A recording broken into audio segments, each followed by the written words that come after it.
Good morning, YouTube world. My name is Joshua Coates, your overnight success story. And this is the Baby J Show. Now, nobody is actually switching for us. It is AI switching for us. So if you do not see Alex at any particular time, there you go. So this is Alex Noski. Say hi. Hi, guys. There you go. It's controlled by audio. So if you talk, then it switches to you. Gotcha. So Alex Noski has been my longest standing friend ever.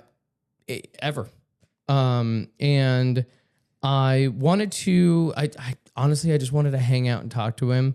And I think he said it before we started the actual recording or whatever on the live stream that that I had him on the Sips and Slides podcast whenever I first started, 4 years ago?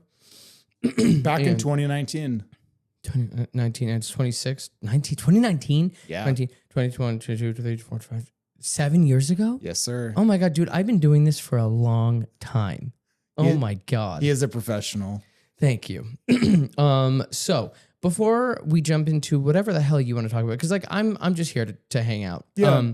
I want to do our little sponsored section of the video. And also, because I tell all of the people off camera, all my guests, including my friends, he's considered my best friend because after that long, duh. But I tell everybody, you do not get to drink it yet until we open it up on camera. And so anyway, we are sponsored by Who Knew Soda. Who Knew Soda? Soda that's good for you. All right, let's open it up. And here, hold on. Before you do it, just shake it a little bit. I keep forgetting every single time. Yeah. The good stuff is at the bottom, so just a little bit. Okay. Yeah. And then open it up and hold on, let me. Nice. Tell me your honest opinion. It is cherry lemon lime. It's pretty refreshing. I also do this at the beginning of the podcast so that way I can start sipping it throughout the entire podcast. If I had to do this at the middle to the end, I'd be so pissed off because this is really good. Yeah. I love drinking it. And then here, let's just, I haven't done this yet on any of the podcasts. So the ingredients: water, sea salt, ACEROLA cherry. I know that's a type of cherry. So a cherry, organic flavors, 5 grams of fruit and agave sugar. So, and then Irish sea moss.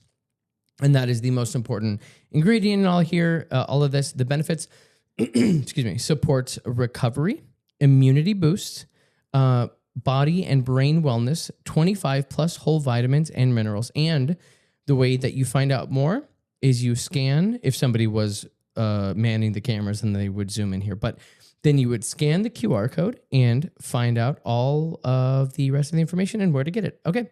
Thank you guys so much, Braben and Dayton and Who Knew Soda. That was the best one I've done. That's fantastic. Thank you. Okay. So, man, I know we did a podcast a while ago, and I don't really want it to be like that. I kind of as I'm trying to get comfortable here. Mm-hmm. I just want to talk to you about everything that's happened so far. So I guess, where did we leave off of 6 or 7 years ago?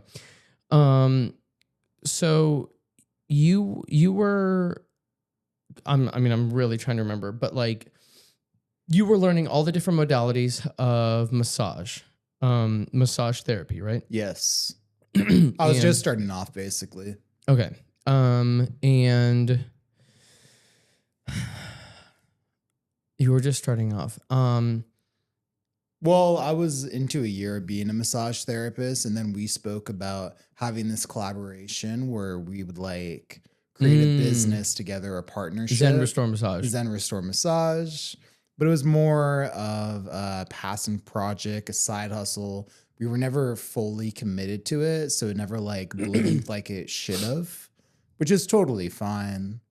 Well, I mean, yeah, I agree with that. It wasn't that we were not fully committed. It's at the time, I didn't understand business as well as I do now. And it was hard for me to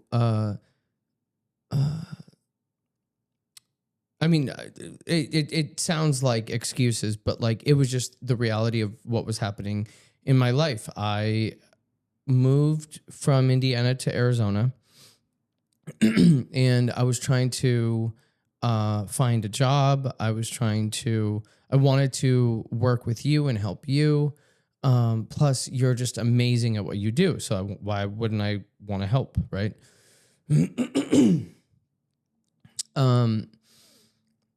Yeah, it was. I wanted that to work so bad. I didn't have the right information. I didn't have enough money.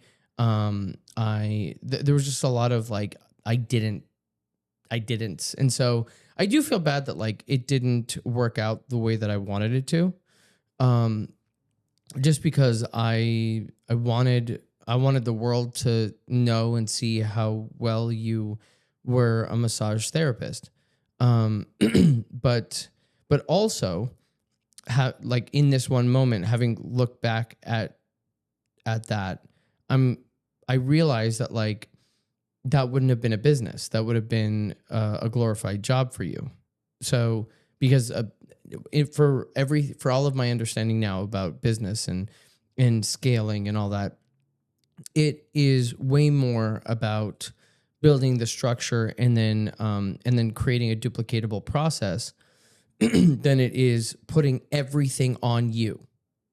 And that's what I was wanting to do without knowing that it was the wrong thing to do in the beginning. Does that make sense? A little bit, yeah. Okay. Basically, you have more knowledge now. You know how to scale a business. Because you have more knowledge, you have a greater understanding. And so if we did take it seriously, it would have just, the end result, I think, would have been... It would have hurt you more. Completely different. And yeah. Yeah. So like you would have been like, you are a very serene person. You are, let me look at you right now. The amount of stress that I have been put under, like the amount of stress that I have, and it's gotten less and less the better I get at business, but the amount of stress that I put myself under when I was starting was immense. And you were there for all of it, literally all of it. So I don't even know what I'm trying to say here, but I think that I think putting like what did we learn all the way back whenever we were doing like all the fucking Vima stuff is that like use tools like as a resource, like and you were going to become the business. And so I see in retrospect that I was going to make you work to death. Mm-hmm. If it had worked, then you would have not stopped working for fucking ever. Then like there would have been 14 people a day for you to massage, and that makes no sense. Yeah. Like it's like having patience. It's just not sustainable. Exactly. With that kind of growth. Yeah, exactly. So like if it would have worked, then you would have been really mad at me about how quote unquote successful Zen Restore Massage would have been, because you would have nonstop, because it wouldn't have been a team of massage therapists. It would have been you, the team is the massage therapist, and you would have no days off. And like, do you see where I'm like, yeah, it could have definitely been overwhelming.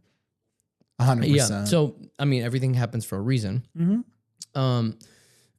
So I whatever. We'll go back a little bit because there's a lot of people here who like don't know who you are and what you do, even though I've said massage therapist over and over again. So can you telling the audience, tell me what you do, who you are, and how we met, and how we are still friends after how many years? 12 years. After 12 years. It seems like a lot more, but go ahead.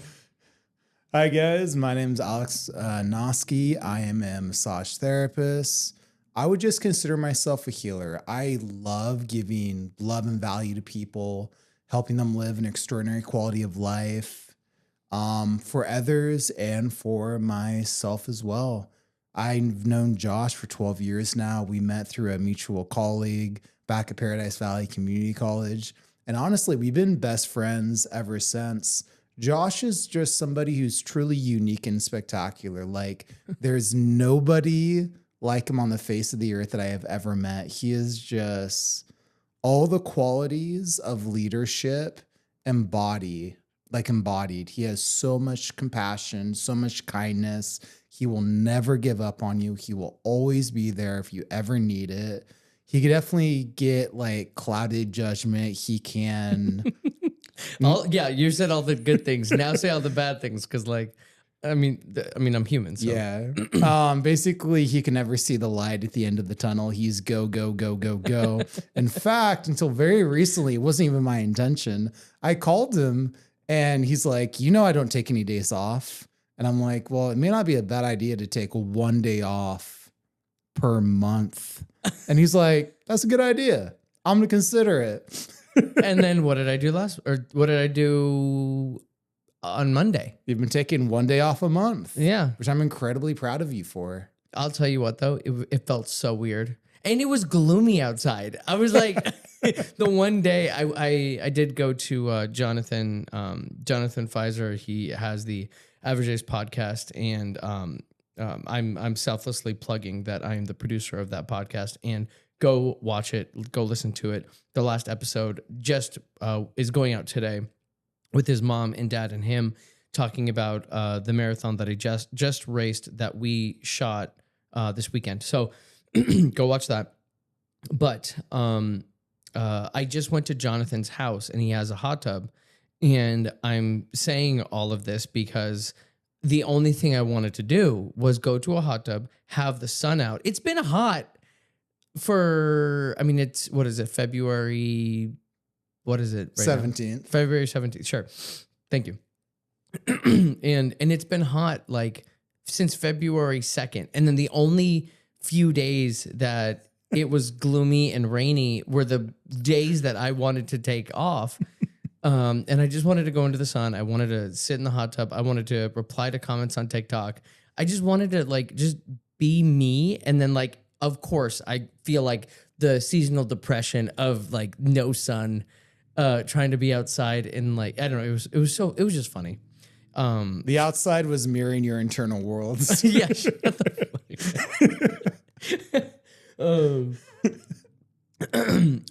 also, I do recognize that people are not going to know where to find this podcast. Excuse me. So I do recognize that people are not going to know where to find this podcast. So what I'm going to say now, from now on, in this in our conversation, is the company Five Flash Media is sponsoring the Baby J Show. So that just means my company, Five Flash Media, who does, and I guess I should put a little section in here. So this episode is sponsored by Five Flash Media. Five Flash Media is a podcast production and event media production company. We also do a bunch of other little things, and I make a lot of people millions of views and a lot of leads and things like that. But Five Flash Media sponsors the Baby J Show. So if you're going to look for the podcast, it is on the Five Flash Media YouTube. And I'm realizing that people do not know where to find this, so I should really just say that.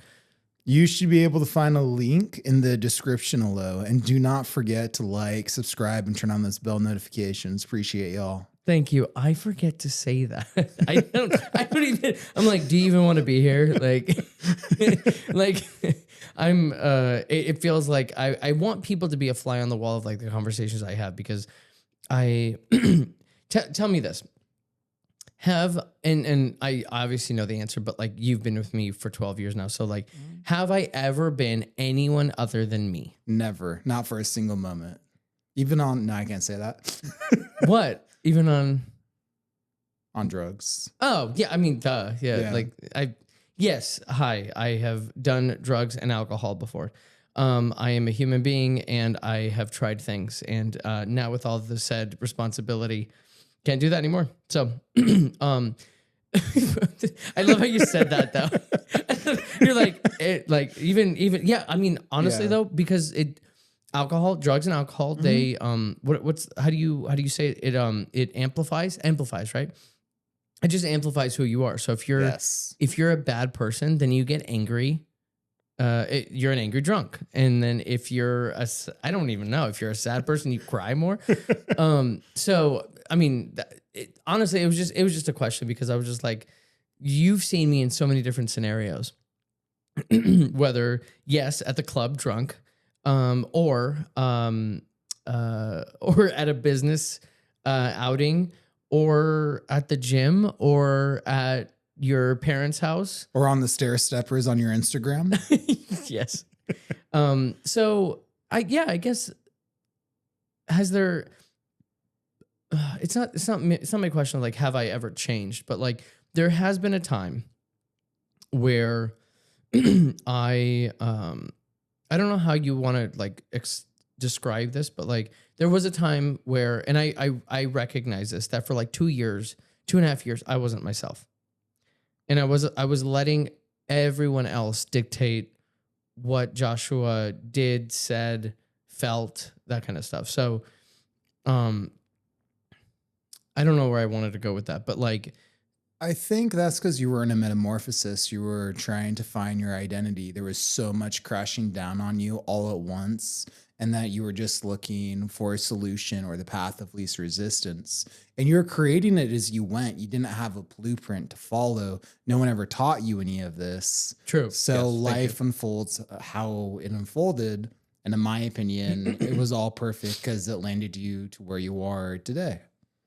And just for the record, Josh always consistently, remarkably, without fail, has always unapologetically have always been himself. And that's something I admire the hell out of him for. But it's just who he is. He doesn't even try. There's no off switch. It's just always on. Yeah. And I thank you so much for literally all the kind words. Alex has literally been with me since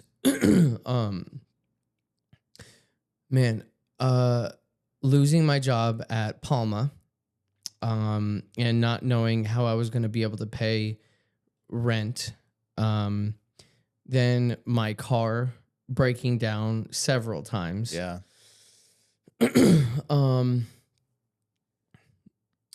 Me having like family problems, and to me being there, or no, him being there for me to move to this place, right? Yeah. This place. I honestly don't. I couldn't think of a better friend, and it's been a lot. There's been a lot, and not just here. I'm gonna stop talking about me. Even you. Well, actually, I don't know how much you want me to say about you. Like that's why I've only been talking about me, because like I could, but I don't like. It's up to you what you want to like divulge or whatever. But like life for you has like completely changed, and that's one of the reasons why I wanted to do this with him this month, because, and I mean, this isn't a bad thing to say, but like soon he's going to have to be leaving Scottsdale, Arizona to go to Tucson. Correct. Yes. Tucson. To Tucson, because his sister Maddie, for her school, right? Yeah. Okay, She's so- graduating high school, and that's where she's going to go to University of Arizona.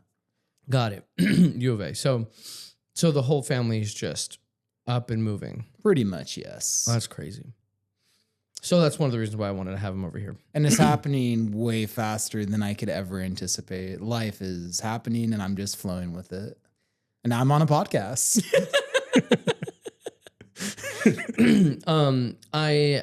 I don't remember if I told you to like bring some topics for us to talk about, but You said I have bullet points. yeah, have bullet points. Yeah. So what do you want to talk about? I kind of wanted, I rewatched the last podcast of anticipation of this one. So I kind of wanted to like recap what we spoke about earlier and then maybe move beyond it, kind of like to a deeper Okay, like a part topic. 2 of Yeah, what like a we. part two, like a continuation. Okay. So basically, what we spoke about previously is I gave a little background information about myself, how I was born in Keikaha, Kauai, lived my entire life in Seattle, Washington, then moved to Arizona, and then met Josh, then eventually became a massage therapist. So when I moved here, I basically had an identity crisis. Before I met the mutual friend who introduced me to Josh, and before I met Josh, I knew absolutely freaking nobody. I think I was depressed unknowingly and I was unable to identify it. But basically, I took one college class and it was that one college class and then just back home for 8 months. And not a whole lot of like socializing outside of that because I didn't have any friend group or anything. But then eventually I met Josh and he introduced me to like this extraordinary world of personal improvement or self development.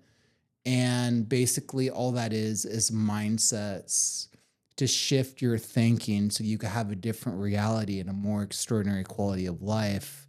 So eventually, I learned that, and we spoke about this in the previous podcasts. I read this book called The Code of the Extraordinary Mind by Vishen Lakhiani. And in it, it was mind blowing. But the book said pretty much that most of the thoughts and the ideas that you have within you and inside of you are not actually your own. They're given to you from your family, your friends, from society, even though they have nothing but hopefully and ideally the most loving intentions. Basically, from the ages of 0 to 12, anything that you were told, it gets absorbed directly into your subconscious mind and it literally forms your identity. So from 0 to 12, I believe you can fact check me on this one, and I hope you do, but you are unable to reject any information whatsoever. From 0 to 12? From 0 to 12, anything that you're told kind of becomes a part of who you are, and you associate that as your sense of self. And then additionally, events that seem kind of like insignificant or meaningless or not memorable actually affects you so substantially. It's like near incomprehensible. So just for an example, it's probably happened to everybody. Let's say that you're in third or fourth grade and you know the answer. Instead of raising your hand and being a good little boy and waiting till you're called to answer, you just say the answer and then you get discouraged. Then you get diminished. You get punished. The way your brain interprets that is I was excited. I was passionate. I was being authentic. I expressed how I felt and I was punished for that. So that is feedback, kind of like putting your hand on the stove. You don't do it again. Mm-hmm. In that similar vein, maybe you stop speaking up. And then let's say that happens for weeks, for months, for years, and you're an adult. And then all of a sudden you have an identity of socializing like less and less, or like social anxiety. And it was from one meaningless, insignificant event that could have happened numerous times that you have no memory of whatsoever. But yeah, it's really, really interesting. So what I've been doing recently, and I think I've spoken to you a little bit about this, is so not my previous employment. I took a break from massage therapy for 2 years and I was a physical therapy technician or assistant. Worst job of my entire life. I would never do it ever again. It was soul sucking. It was miserable. And my superior or lead therapist, someone I would only work with in the afternoon, is like, why are you asking me? You have a phone, you have access to the internet. Why didn't you ask ChatGPT? So this person was basically giving me a pop quiz of something that I didn't know every single day for 2 months. What? So because of, I know it sounds absurd and it is absurd, trust me on that one. And so basically I started using ChatGPT every single day. And then something you do for every single day consistently, eventually it becomes a habit. Okay. Well, it's going to sound really You're like, I used it interesting. too much. That what? It's not happened? that I used it too much. I did it for a lot of like self inquiry and self reflection. What I learned about ChatGPT is that it could give you incomprehensible clarity on literally anything, but it has to have like the data first. And so pretty much I used it. I would bring up a limiting belief, and then it would kind of like take the lie out of my thinking. It would give me a better way of thinking, and it was very healing in numerous ways. I know that is like very intriguing to you. I don't understand. So So is that a good or a bad or like what? it's a really great thing. Basically, I perceive everyone as a god or a goddess, like divine. Like there is divinity Oh within yeah, you. I fucking forgot. Yeah, there's like infinite intelligence within you. So basically, I came up with the analogy is imagine that you're standing straight up, imagine you're covered in mud, right? Okay. And this mud, metaphorically, is all your doubt, all your lack, all your limiting beliefs, all that you can't or you're not good enough, and things you haven't even considered. And if you take away all that mud, basically, there's just a shining person standing, a shining being. And that's the truth of who you are. You are perfect. You are whole. You are complete exactly as you are right now. You're just under the impression or you think that you are not enough because that society constantly reinforces it. In fact, if I were to tell you that you are enough, not only do you want to immediately disagree with me, but additionally, your identity is that you are not enough. So if I tell you that you are not enough, not only do you not believe me and disagree with me, but in a way, I'm actually attacking your identity because your identity is safety for you. And if I say you are enough, that's the opposite of who you believe you are. So you're going to revolt even if you're not aware of it. People think they're broken, and I couldn't disagree more. You are perfect. You But are what whole. if being broken is okay? How do I articulate this? There is No. Well, tell me. being broken is okay. I guess it's just not effective to have as an identity for your whole life because it can limit you and prevent you from pursuing opportunities because you think you're not enough in one aspect of life. I'm gonna take my shoes. If that makes sense. But what if? Yeah, but that's like that's your interpretation of That it. is my interpretation that I'm sharing. I'm gonna get all. Yeah, get I'm comfy. trying to get comfy. This Yeah, is yeah. it's my show. It's a great BJ show. podcast studio, by the way. This is phenomenal. So I don't know how many months that he was taking deliberately to create this, but it is fantastic. I am really proud that like we are on a podcast right now. This is very professional. Thank The you. lighting is great. The mic sounds awesome. Yeah, I'm. You've seen me go through all of my iterations of the podcast and things like that. So I'm very. It means a lot to me. You know, saying all these things because like, we'll go into that, but like, Yeah. just keep in the back of your head. What I was gonna say is that like, it's been so lonely, trying to do this, and it still is. Yeah. But it's been lonely 12 years ago, and it's still lonely to this day.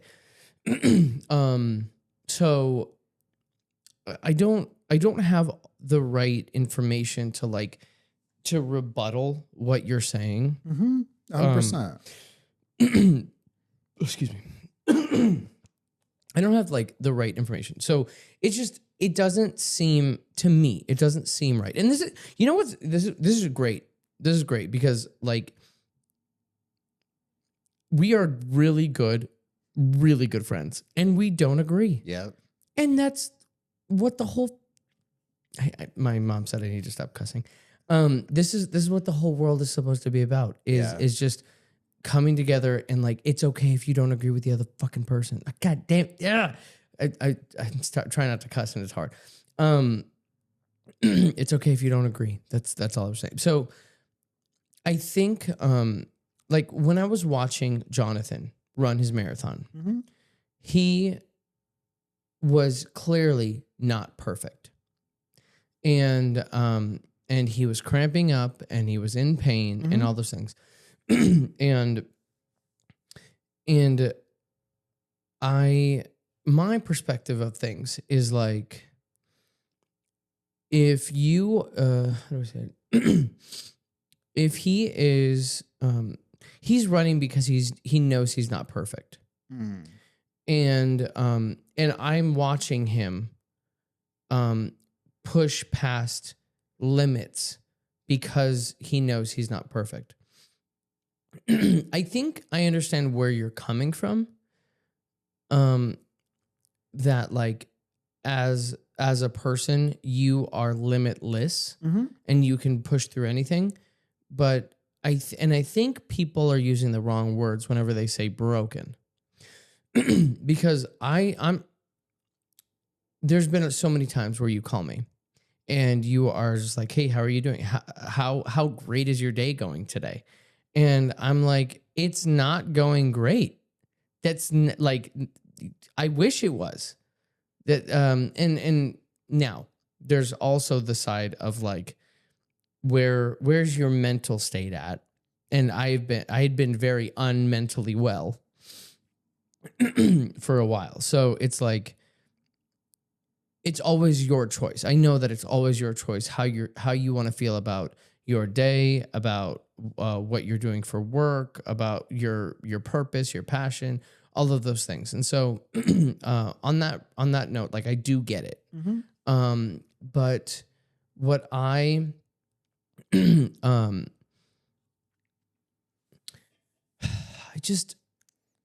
I get irritated with your thinking about that. Mm-hmm. Because like, How come? well, because just because I think it's good to recognize that you're not perfect. And I'm not coming from a religious perspective. I'm coming from like a self-awareness perspective. Because if you tell yourself this, if I told myself I am this perfect being every day, I would cheat on my girlfriend. I would steal money. Like I'm telling you, like this is like you know me, so I'm on the extremes. I wish I could be in like the gray area.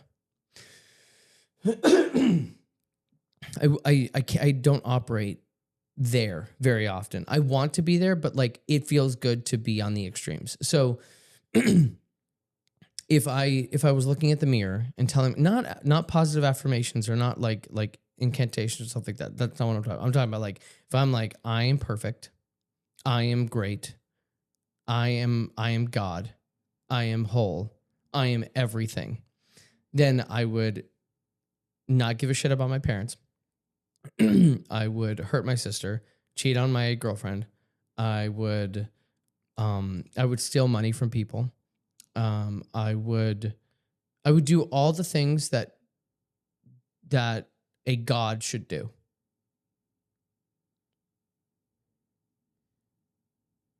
So, In my perspective of things. right, okay. So let me elaborate a little bit more.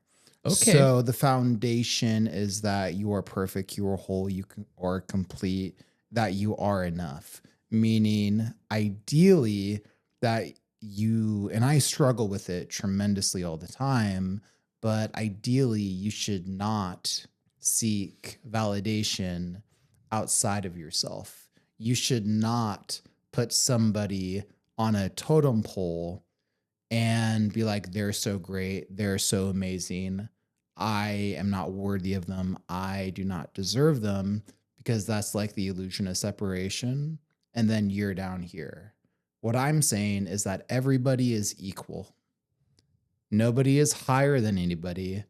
Nobody is lower than anybody.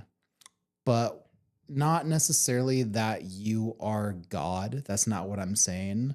I'm saying that you are like a fragment of God. I am saying that you are infinitely more resilient and stronger and capable than you could ever give yourself credit for. For instance, I'll give you an example. You asked previously on this podcast today, I don't know how like we're still best friends after 12 years. And the best way to say it is ever since I've met you, I see you for who you are today, but I've always have seen you for who you are in the future. I see your potential, and that is limitless. Another way to articulate that is I see the divinity within you and I recognize it. I love to uplift people. I love to elevate others. I love to make people's day. Unfortunately, in doing so, sometimes you can become a people pleaser or you could seek validation. Unfortunately for me, my nervous system's kind of conditioned. Unless I'm serving, then I'm failing, which really sucks. So something that I'm working on right now is that I could just exist and that I am enough and that I don't have to do anything to prove that I am enough. I am not some omnipotent like figure that has control over everything. I do believe that like your thoughts create your feelings, which produces your experience of reality. And there's also like quantum physics or spirituality. Kind of like you can take 100% responsibility for your life and your involvement in everything. And if you are 100% responsible for your life, then you are the reason you are not where you wish to be. That is nobody else's fault besides yourself. Because most people are a victim, whether they know it or not. Most people blame circumstances. And I was a victim for like 2.5 years at a very dark, very low point in my life. That was pretty miserable.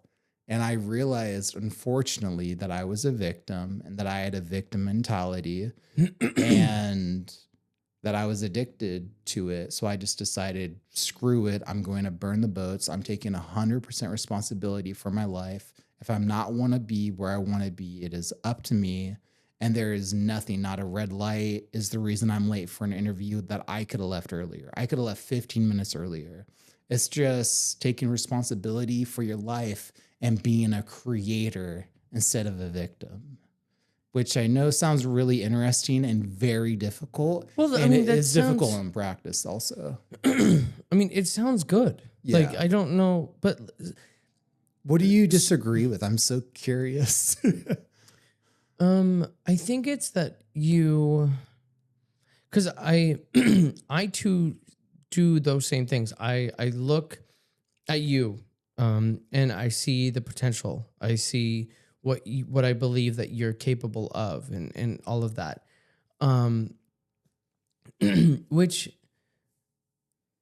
like now that I like have had more experiences, like I see so much more potential in you than you even see in yourself, which is I agree with that wholeheartedly. okay. Well, but excuse me. I think I just have like maybe there's a different word or way that you want to say it, but like the way that you're talking about a person being divine, it messes me up mentally. Like I think sorry, go ahead. Okay, yes. Sorry, I got really excited when you brought that up because I actually know why. So basically, let's say that you were given birth and you're alive and you're an infant. And then, like I said, from 0 to 12, anything that you hear, no matter what, becomes a part of who you are. You literally do not have the mental faculties or the mental or physical structures in your body to object to any information. So if you are raised Catholic, if you are raised Christian, you are born in sin. That even before you are born, that you are not enough unless you surrender to something that is outside of who you are, and then you're granted enoughness. For me, I I don't subscribe to that. no. Yeah, I don't subscribe to that. Pretty much what I learned is there's two primary emotions. One is love and one is fear. And they are complete opposites, and you're operating from one of those two places at all times in every single moment. And my intention is to come and operate from a place of love.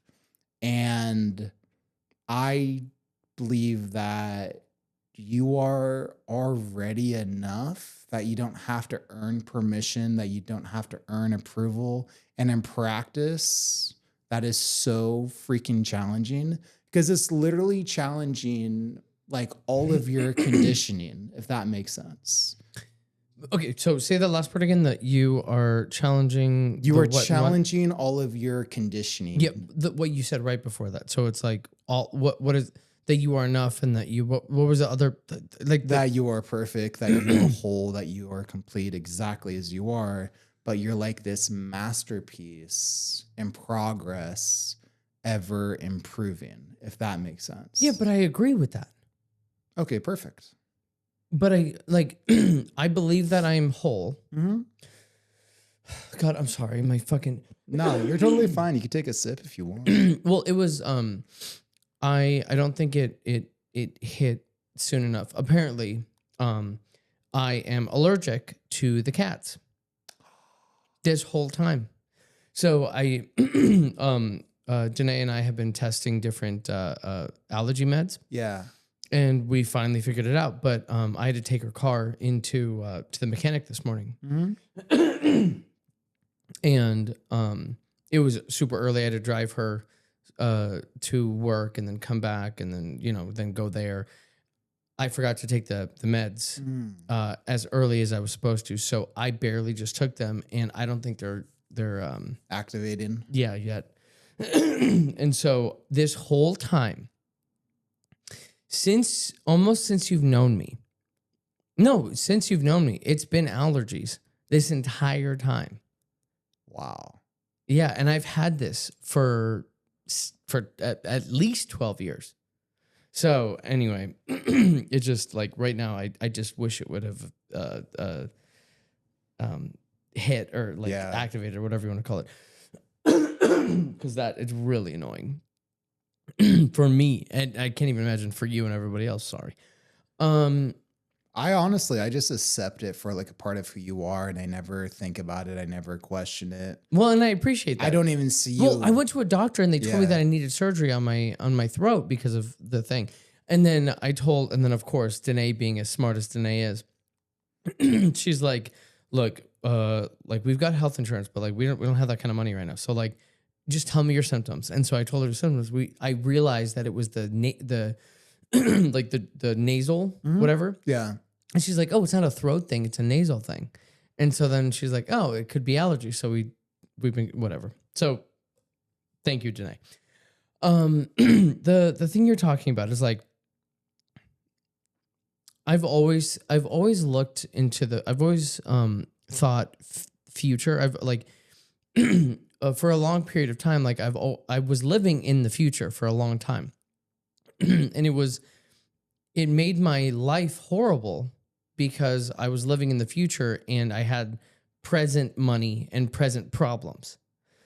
I didn't have future money and future wisdom. I had present money issues and present problem issues, whatever. Yes. But I do agree with you that like, I do think that like, there was a saying, I can't remember what it was.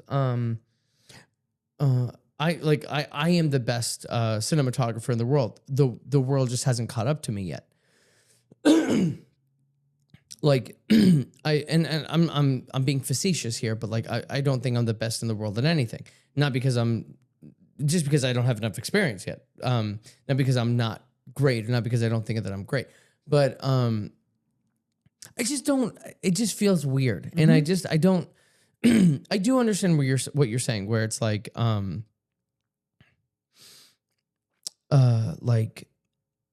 when I was younger, I was born into this ideology that I was born into sin.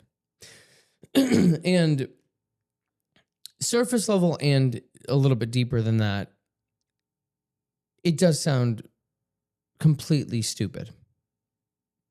But I also recognize that, like, well, I in my opinion, I think that it is okay to be born into sin, because on the and this is so funny because, like, I mean, this is the whole reason why I started this podcast anyway, because like I'm just looking at it not from a theologian perspective. I didn't go to school to be a minister or a church pastor or whatever. Much like whenever I talked to Dr. Zegelbaum, I'm not an eye doctor. So like I'm looking at all of these things from like a regular person's perspective. That being said, I don't think it's wrong to be born into sin in the same way that you are born as a baby and you are born into this world with no safety, with no protection, with no nothing.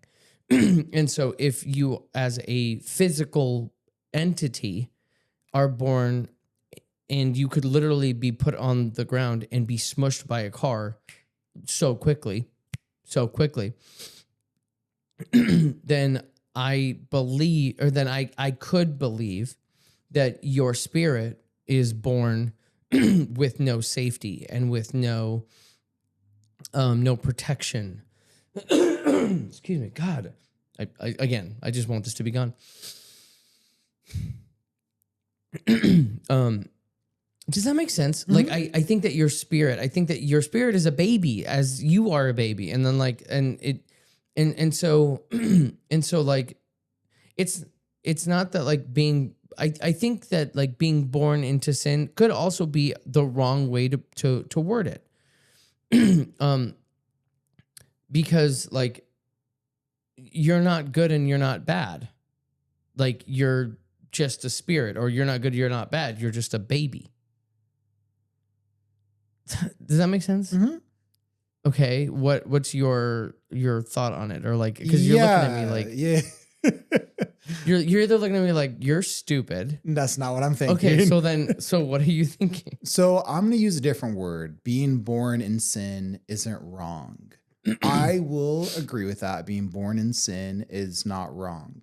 However, from an identity perspective and a living life perspective, if you think you are intellectually inferior, if you find basically issues about yourself, the sound of your voice, I don't like this body image, I look fat.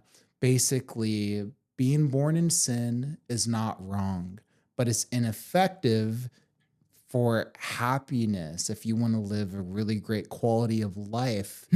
So I just realized something. So you're equating being born into sin is equal to being born not perfect. Correct. Absolutely. And that's where I disagree with you.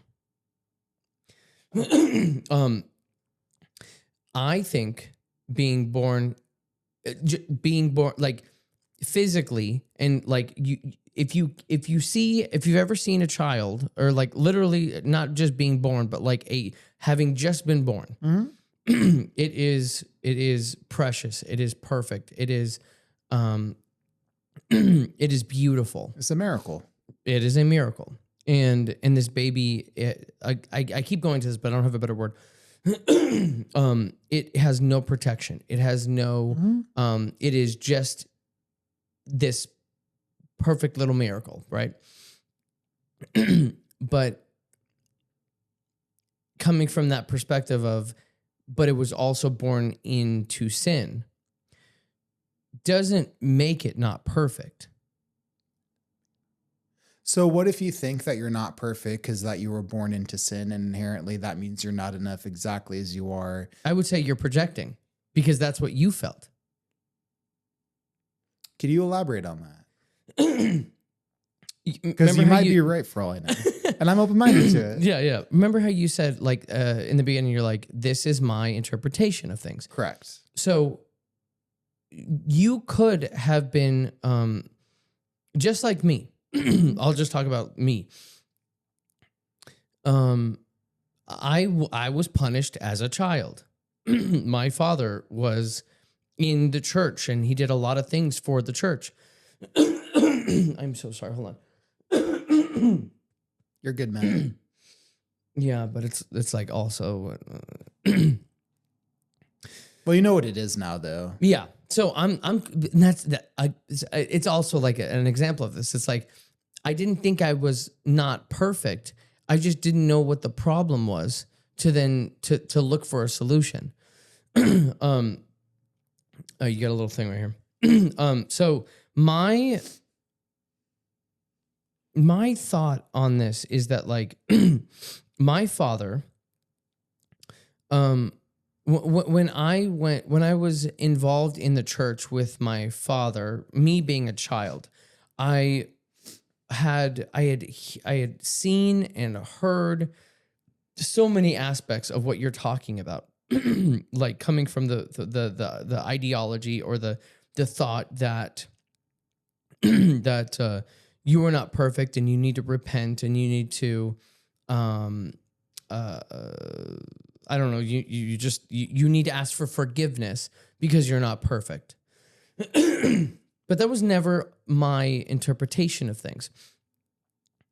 Mainly because the people who were saying that, and not all of them, but a lot of them were in not so many ways assholes.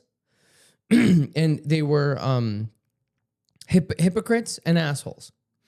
And so it didn't align. They said something and like, okay, well, like, we learned that, like, how did we learn this? I don't remember like what the saying was, but like, if those people, like, if you don't understand, like, if look at the, God, how do we look at how they're saying it or look at who they are for what it, You got this. thanks.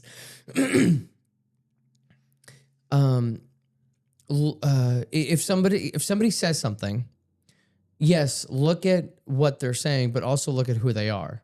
And if they're saying don't cheat on your girlfriend or your wife, and then they're cheating on their girlfriend or their wife, then, like, I'm not going to trust you. I'm not going to believe you. I'm not going to care about what you're saying.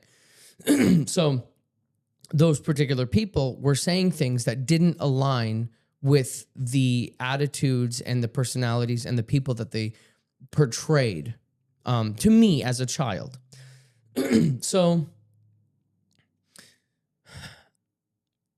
when I think about when I think about my my upbringing and think, like, I could have gone that route. I could have thought, I will not believe in anything other than myself because not you, but all of those people were hypocrites and liars. And if they say that you are born into sin,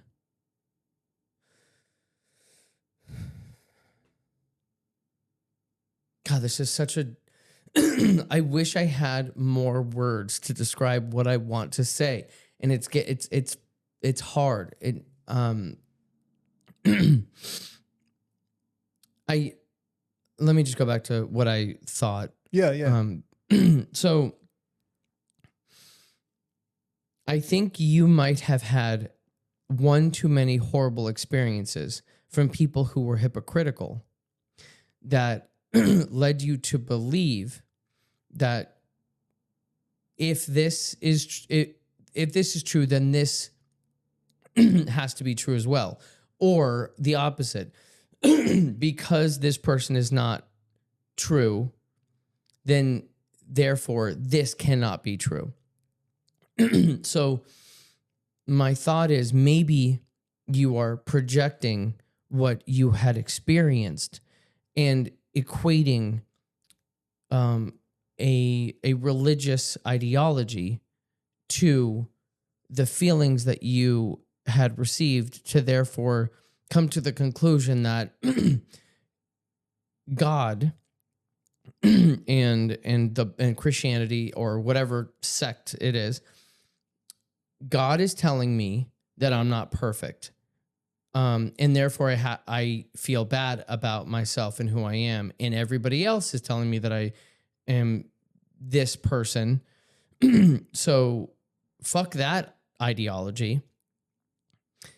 I believe that I'm a good person. I believe that I lift people up. I believe that that I am whole. I believe that I all of these good things. Mhm. So fuck that ideology of Christianity and let that go out the window.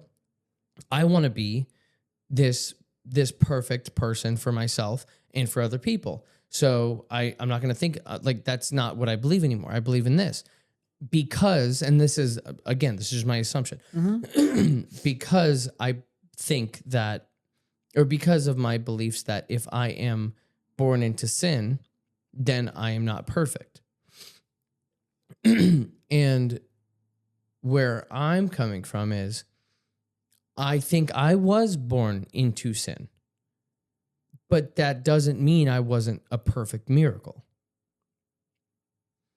And like, just like how a literal father has to take care of a child or mother. I mean, like, I'm not parents, but I'm saying, like, if we're looking at the Christianity religious aspect of it, if a father has to take care of a child that cannot eat on its own, that cannot clean itself after it goes to the restroom, that needs to be bathed, that needs security, and the world, this is just my interpretation, and the world is bad. Everything in this world is trying to kill that child, that baby, that perfect miracle. And not even how do I even say this?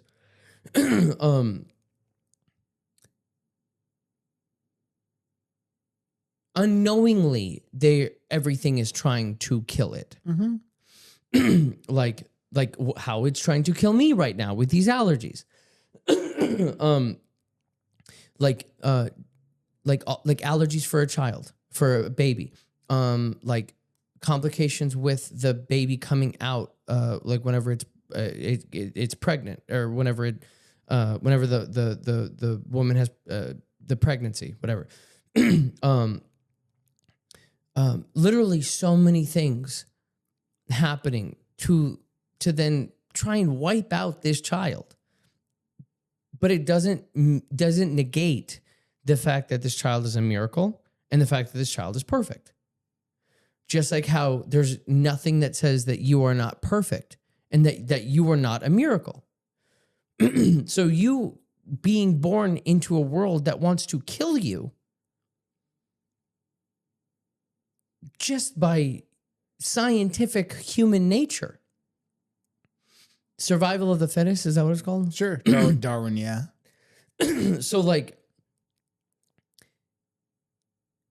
that's why I think that, like, so basically you believe that if you are born into sin, that you are still a miracle, yes or no? Yes. Okay. I believe the same thing. Okay. Well, but, and then also going into the whole spiritual side of things, like, I believe everything is energy. I believe in the Bible, it talks about energy. I believe in the Bible, it talks about... Basically, if you put any piece of matter under a microscope, it'll be like jiggling or vibrating. Yeah. And it vibrates at different speeds. Everything in the known universe is vibrating, has a vibration, has a frequency. Yeah, and I think that, like, even how, and I'm looking at the camera, even how I don't know how to verbally describe things in the 21st century, 21st or 22nd century, I don't know.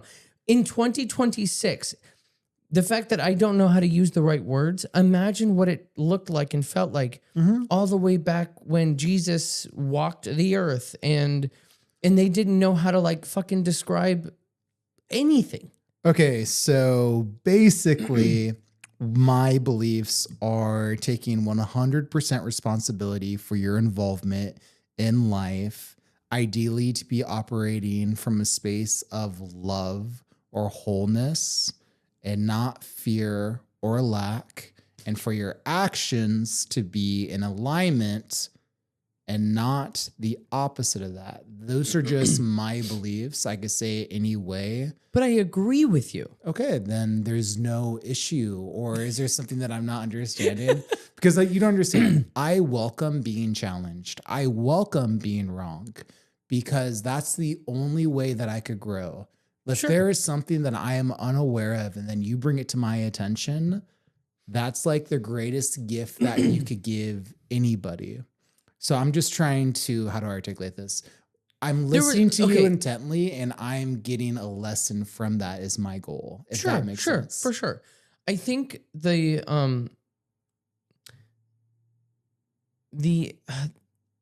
issue, and I guess I might be so totally wrong, but like I thought you said that like you see yourself as a god and you see other people as a god or goddess. Correct. And so, but not like, how do I do this? As a god, as there is divinity within them, there is divinity within them, not that they can create matter using their hands and miraculously manifest things. Not that they have the powers of a god, but divinity philosophically and metaphorically is within them. And they are capable of anything. And that is just rooted in that you are enough as you are. So I'm just so curious as to like, so then why do you why do you not agree with Christianity or the Quran or like literally like any, it doesn't have, why do you not agree with that? So basically, if you require something externally that is outside of yourself, then I disagree with that because I believe internally, exactly as you are already enough. So for my beliefs, all religion is fundamentally rooted in fear of that unless you have this thing outside of yourself. So now I know where I wanted to go with it. Please. So this is so interesting. Yeah. So what you just said, so imagine now we're in a physical body and we're living a physical life. And if we agree that there is energy and if everything is energy, and if we do, like I believe in a spiritual world, I believe you believe in a spiritual world, then the same way that we were brought into this world and we have a physical father taking care of us, you got this. I believe in you. That's one of the reasons why I believe that there is a spiritual father that is taking care of our spiritual entity. And the way that you're explaining it, I believe, is that we don't need anything, that our spirit does not need anything outside of its own spirit. I do, yes. And I disagree with you because I believe our spirit is even more not susceptible. It's even more delicate than our physical form. And if our physical form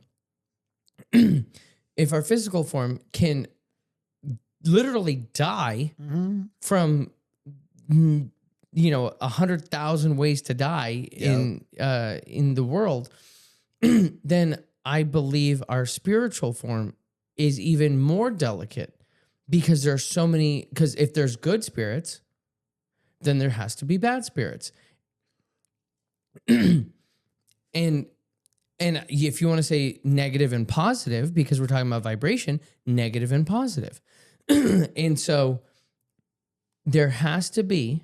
Mm-hmm. And this is my belief. There Yeah. has to be something, just like a father taking care of a baby, an infant that cannot protect itself. There has to be something spiritual that is protecting your spirituality from all of the negative energy that could be coming into it. Therefore, it is outside of your spirituality. It is outside of not you. It's not outside of you because you is here and you is there. Yeah. And your spirit is there and my spirit is here. It's also everywhere, but whatever. So because I can't physically or I can't comprehend taking care of my non-physical spirit, there has to be something out there taking care of my non-physical spirit. Go. The fuck were you gonna say? You literally, I don't know. So the way, it's too funny. So the way I interpreted what you Put just your did. hand down too, because you're doing You this. literally, Look. You're doing this. what you literally just did is you just dropped the mic and you're just like, go fucker, it's your turn. Yeah, okay. You just like pass the baton, so to speak. Okay. Go. Okay, yeah. So I don't necessarily. Okay, so I believe that something is in alignment or that it exists outside of that. I believe something is effective or non-effective. I don't necessarily believe in the construct of good versus evil. I believe that everything is inherently neutral. Good or evil. Good or bad. Good or bad. So well, fine. Evil exists, but not good or bad. You're not going to interrupt me, are you? Are you going to let me finish? Go. You promise? No, but go. Okay. So two people could go into the exact same room, have the exact same thing happen to them, and walk out with two completely different experiences. Of course. It's whatever meaning that you give your experience. So basically, my belief is that you believe the soul is more susceptible, correct? Yes. I believe in the exact opposite of that. My belief is this. My belief is that the soul is infinite. It is the embodiment and essence of freedom, that it basically is like infinite expansion, so to speak. But There you go. unless it has a body, then it cannot experience what life has to offer. Let me give you an example. Have you seen the Pixar movie called Souls? Yes. Okay, so do you know how they were a soul? I did because and they of you, wanted so to- thank you. You're very welcome. So that's too funny. Oh my god, we're getting exposure. So basically, you know how they were a soul and they wanted a slice of pizza and it went right through them. Mm-hmm. The soul has to have a body to experience everything. Sure. So the soul is infinite. Yeah. The body is finite. Yes. The soul is not more susceptible. I don't disagree with you Yeah. on the fact that a soul is infinite because I don't know how it works, right? But true. whenever this life ends, Yeah. and the soul, if the soul is infinite, because that I do believe the soul is infinite, Yep. then there's a possibility of reincarnating into another body. This is not what Christianity says. I'm just saying that, like, in that perspective of things, the soul could then go into another physical being to then experience life a different way. I believe in that perspective, all possibilities exist, including the one that you just said. But so my point is, unless there is a soul inside of a body, then it cannot experience everything life has to offer. And basically, our soul's mission or purpose is to experience everything life has to offer. And that is also God experiencing everything through us, the good and the bad. I know that was a little bit complex. But you just said there's no good or bad. And so here's so it in my thought of it, it has to be more complex than like just infinite soul. Like, because the physical world, I think you've heard me say this before, but it's like everything matters and nothing matters. and then I used to say all the time, like, oh, that's easy. Everything is easy. We just make it difficult. Yes. Life is easy. We just make it difficult. That's what I used to say. Which I agree. I still agree. I just haven't said it in a minute. And I can feel the thing actually like working now. Thank God.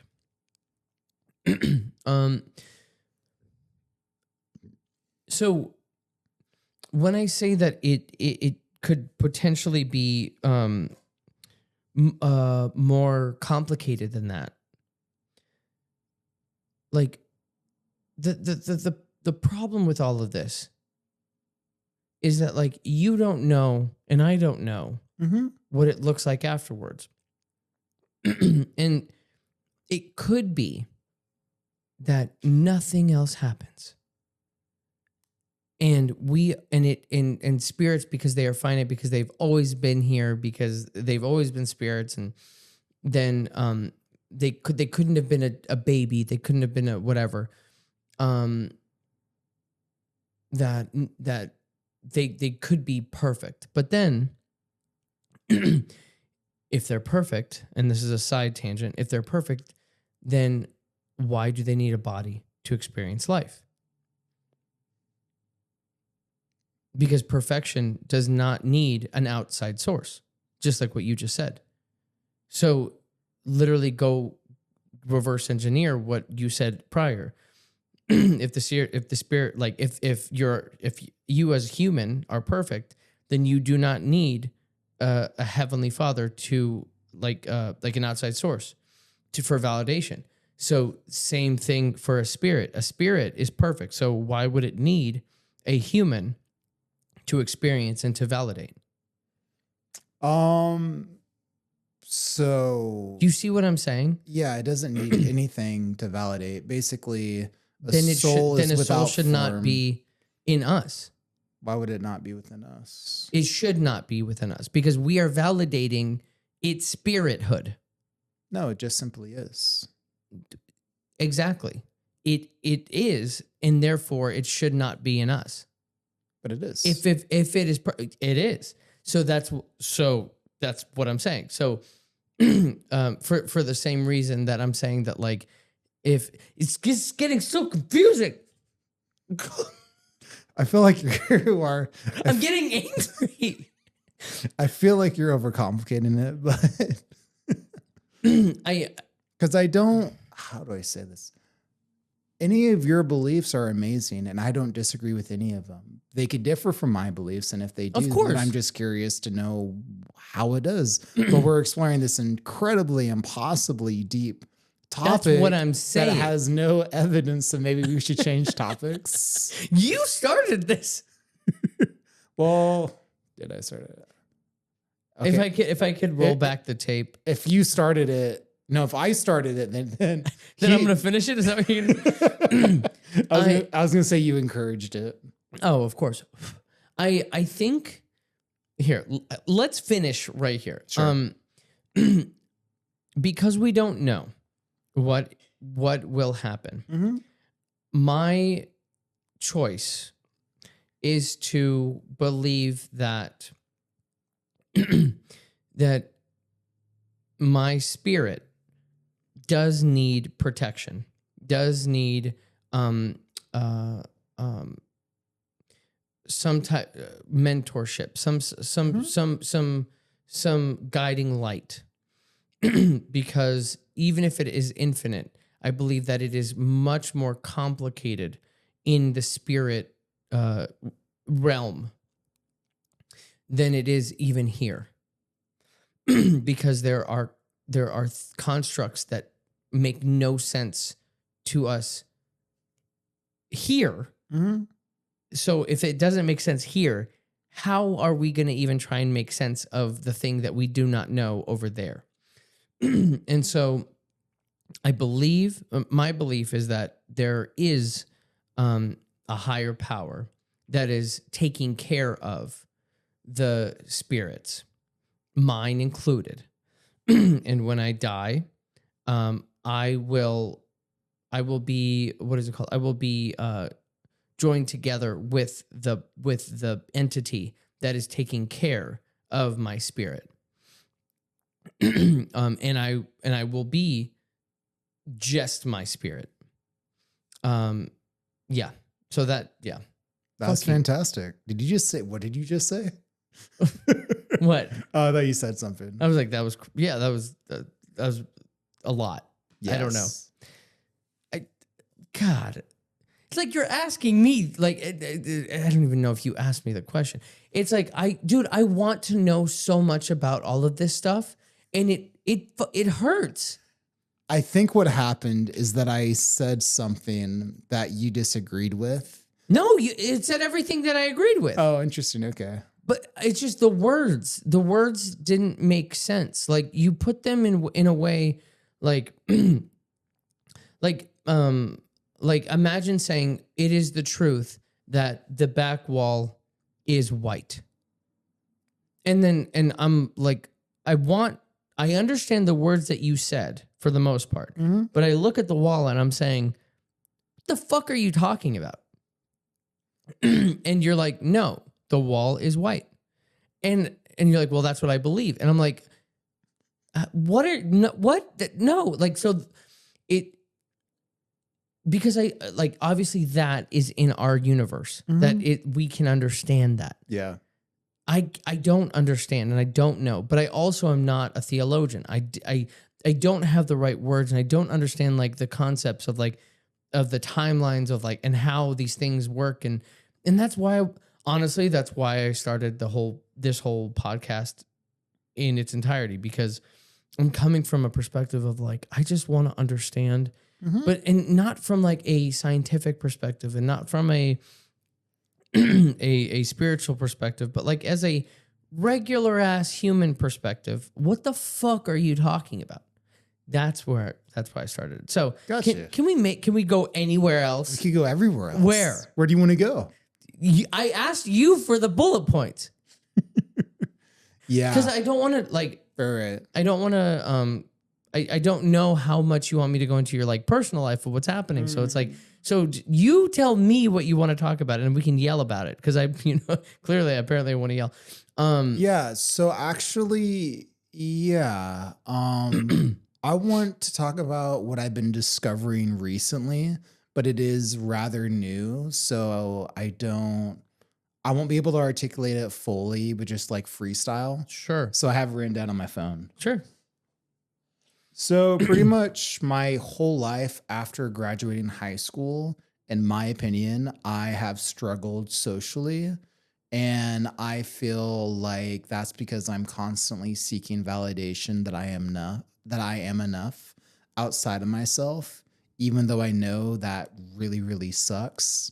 Additionally, I feel like there's insecurity within me.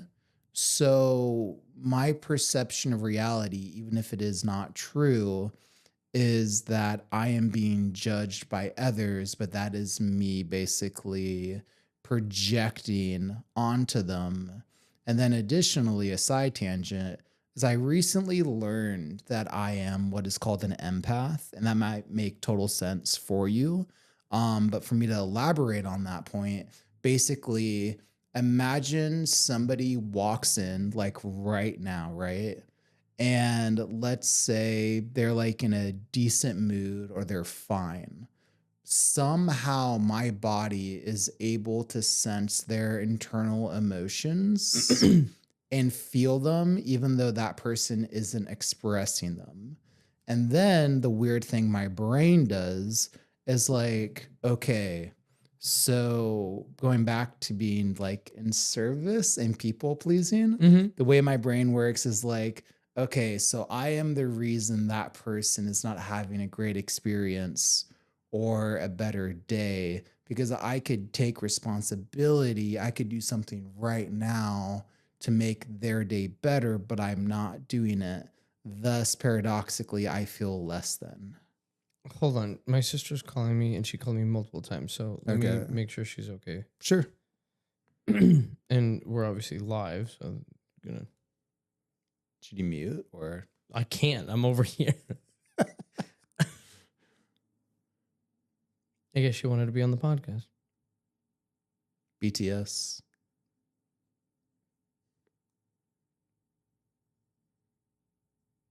Is it calling?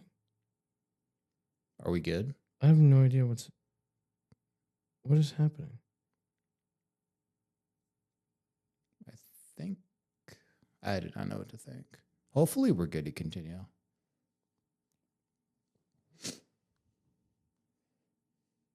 I'm calling her right now. I don't know what's happening. Okay.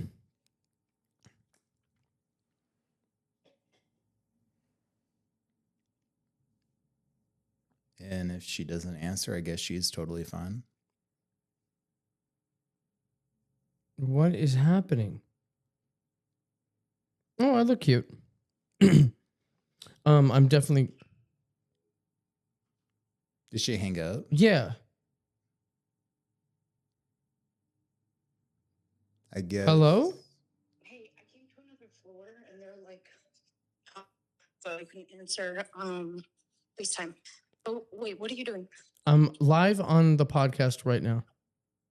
Oh, okay, bye. Do you need anything? You called me multiple times. Oh no, it wasn't going through. Like, connection wasn't, and so I just kept calling. But I was just wondering if you're If I'm what? live.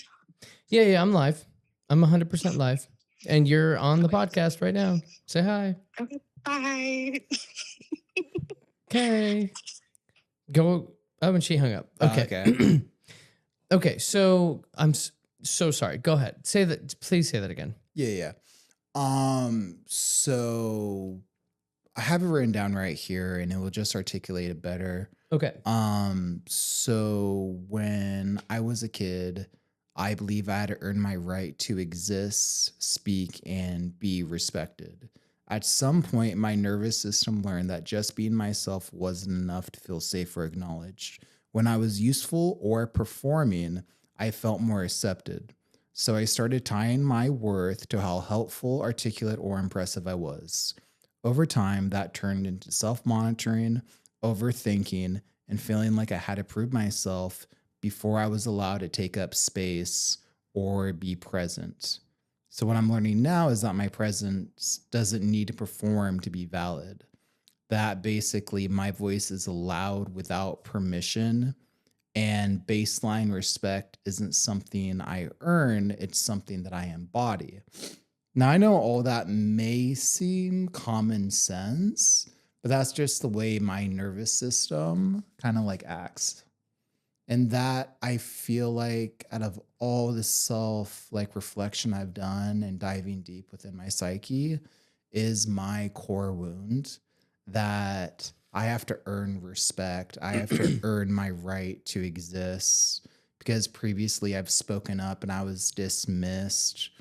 Or Yeah, I was going to say, so who told you that? that's just something I've come. But Those are you- just my thoughts. Well, yeah, but you, in the beginning of this, you said like from 0 to 12 is like where you are super susceptible, right? correct. So like, who messed you up to think all of those things? I think I was just influenced by life and my surroundings. I'm not sure how to answer that. Do you not? Because like those are pretty impactful There's feelings. nobody specifically who like deliberately did something to me, that I feel like Are you sure? Because like, I'm positive because I would remember that. or did you block it out? No, I didn't block it out. So then, see, like I did tell you that like third, fourth grade, if you raise your hand and without Yeah. being called on, and that could form into like social anxiety Yeah. later on in your life. that was you. That I don't think that was me. That was just an example that made logical sense that I remembered and came up with. But what I just said, like I have to earn my right to be respected, is something that I have not consciously realized until very, very, very recently. But I feel like this is my deepest thing, basically.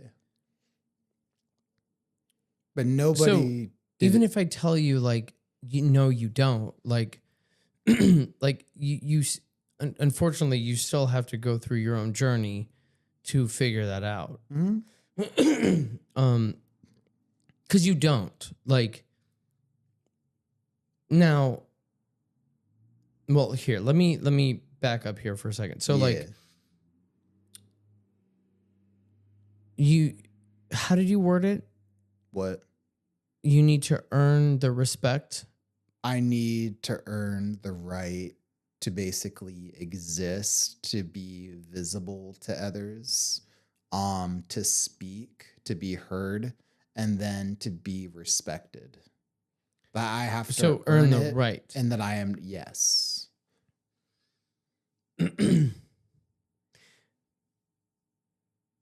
So I'll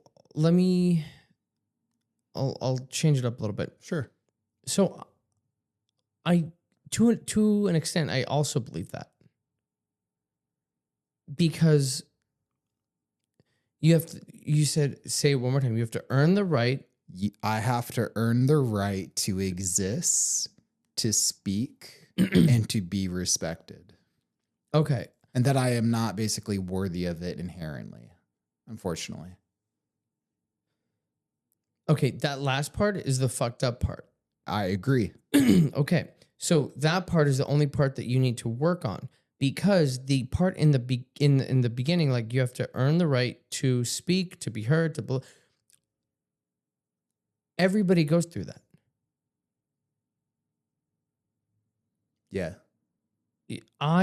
Even with this podcast,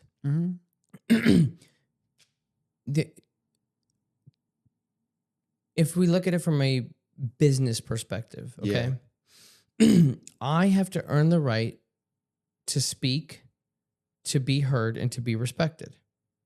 People don't know me on YouTube. Right. People don't know me in general. I may have a little bit of a following, but that means nothing in the grand scheme of all of the things that I want to do in this world. And so every day I have to prove myself, and every day I have to earn the right. Excuse me. Every day I have to earn the right to be heard, to be seen, to be respected. Every day. And every day, it's hard to do that every day. And because it's hard, the feelings of being inadequate come in. And especially if you are alone. And I know I'm alone. And I know that you've got family around you, but like, I can assume that you also feel lonely. Yes, that is correct. So if that is, so showing up every day and believing or knowing that you have to earn the right to be seen, heard, and respected, it gets tiring. It does. And therefore, the negative thoughts come in, and it sucks. And then that last part of it. So I'm not saying, I'm agreeing with you that that's what you. Oh, I just pulled it. I'm agreeing with you because that's what everybody who is trying to do something goes through. There are some people, and it's okay for some people to just work at a job. Mhm. It's okay for some people to like just take care of their kids and be happy with their significant other and do the soccer team, do all of the things and make enough money to support the family and do all, it's okay. Yeah. But for the people, and they also get lonely. Like that a lot of Right. that does not, like, it doesn't mean that they don't feel that too.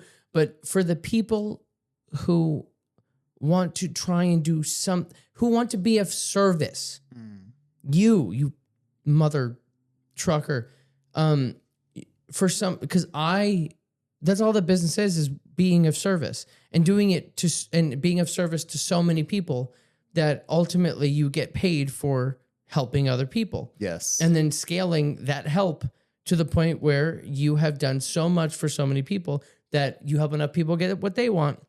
What you want comes automatically. We've heard that from Zig Ziglar, Jim Rohn, Tony Robbins, all those people. Yep. So it's just being of service. So if your heart and your spirit is of being of service, then you are going to end up every day looking for those three things.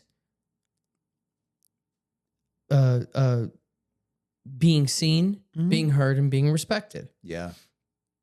You're going to, though, that is a given if you are going to be of service to other people. There are a lot of people who just don't have that heart to be of service to other people. And those people don't think about it the way that you do or that I do. And so, like, I didn't want to put it in a box of like, if you are starting a business or if you are this or that. That's not it. If you are wanting to be of service and if you wanting to help another person, then you are going to run into those problems. And it's the feeling inadequate part. That's the only part that you have to work on every day. Because it is going to get so tiring and so lonely, having to prove yourself over and over and over and over and over again. Yeah. Because that's what I go through. Mm-hmm. Like, great, I have this podcast studio that I put together, and I'm very proud of it. And I have these cameras, and I have all this equipment, and so I have all of this. I have all this money in equipment and stuff. Now I have to prove myself to new people who have no idea who I am. I have to do all of these things every single day. And sometimes I don't. Yeah. Some days. Sometimes I don't give a shit. Yep. And I don't want to push myself like that. And that's okay. Because I'm human. My whole thing is that, like, it's the last part that I want you to, like, really focus on. Maybe even just this year is like, it's not that you do that, therefore you are inadequate, and because you have to do that, you're inadequate. You gotta do that shit regardless. So realize that it on the very fundamental aspect of all of this, Mm-hmm. you don't have to think that you're divine to know that you're not inadequate. You don't have to think that you are a perfect soul or a perfect being to know that you're perfect just the way that you are. And you also don't need, like, in this perspective, like, you don't need God to think that you're not a perfect being, or to believe that you're not inadequate.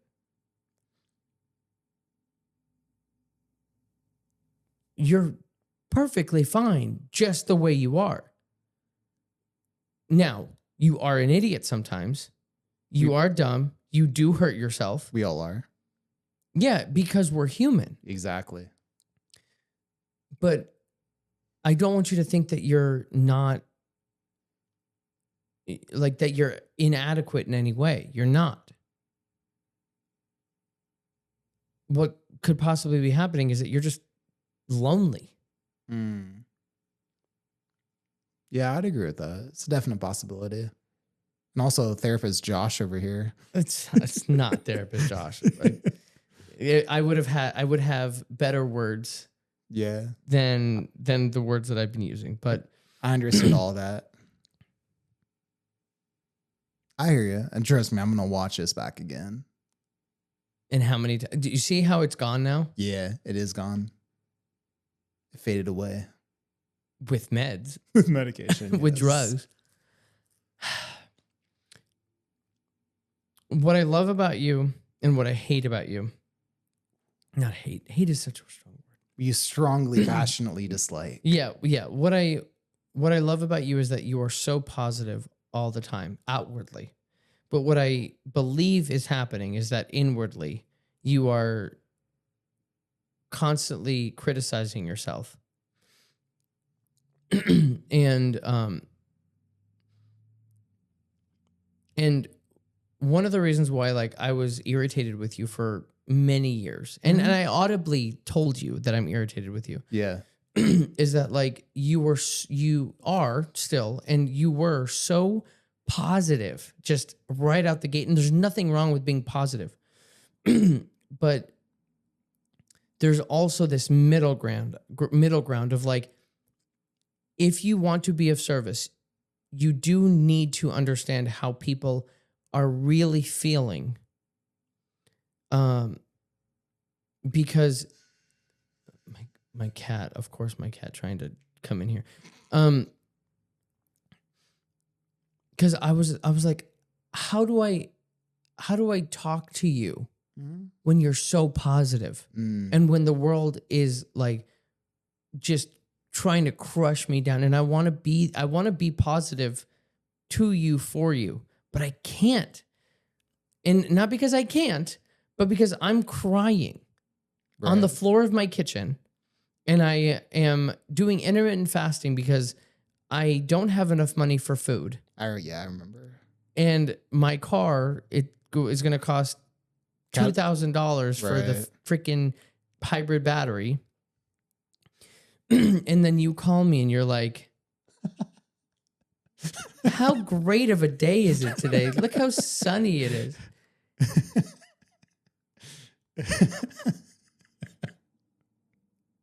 And again, there's nothing wrong with that. I'm so grateful that you have so much positivity.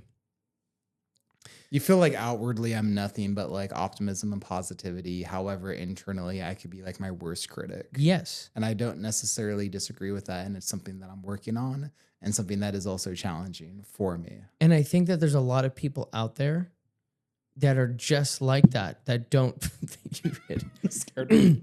There's a lot of people out there that are like that. And I think what happens is they mask their insecurities, or they mask the things that they're saying to themselves.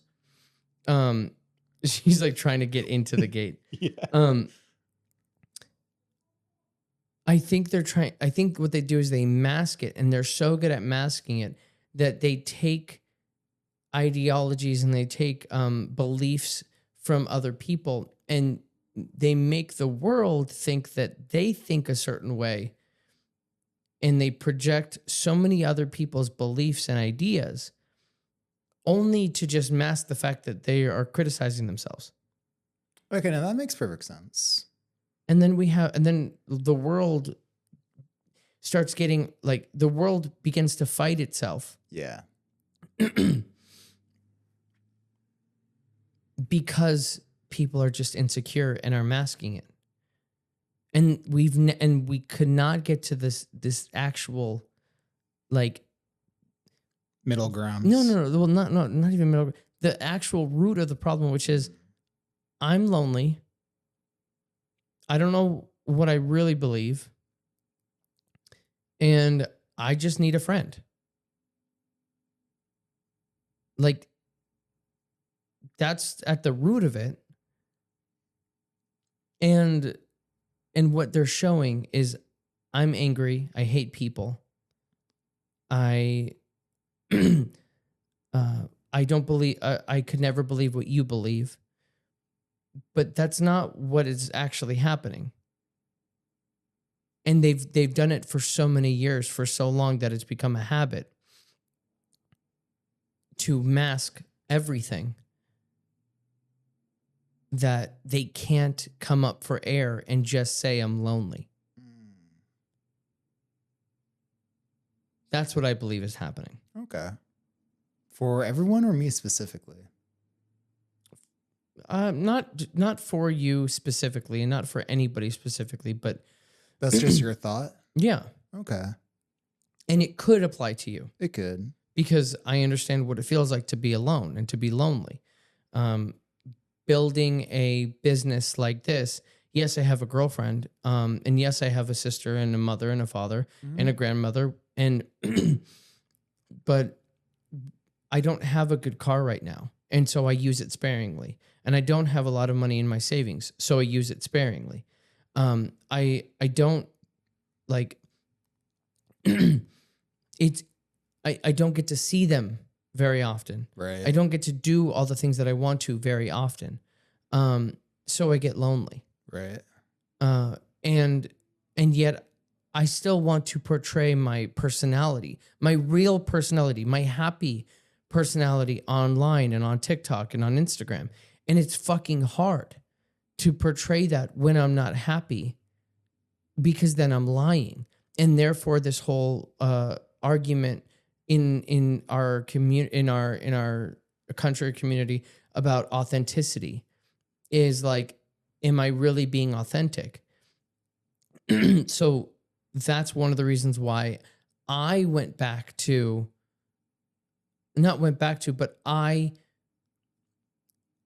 I adopted my old mentality of just speaking the truth and yelling at people, lovingly yelling at people.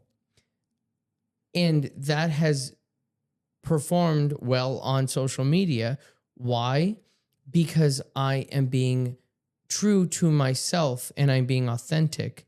And I don't like using the word authentic because so many people have used that word and it's just now. Yeah. But I'm being so true to myself that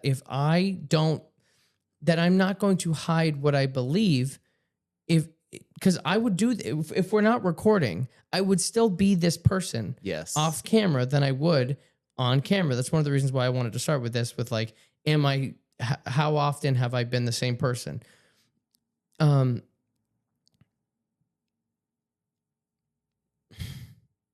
I actually wanted to talk about that because recently you said that you finally have like it's clicked. Yeah. How for you, so you could be authentic, not just in your life, but that you could be Joshua in the business as well.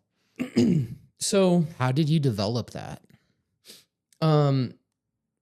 The easy answer. Oh my God. Wow. It's been a while. It's been a minute.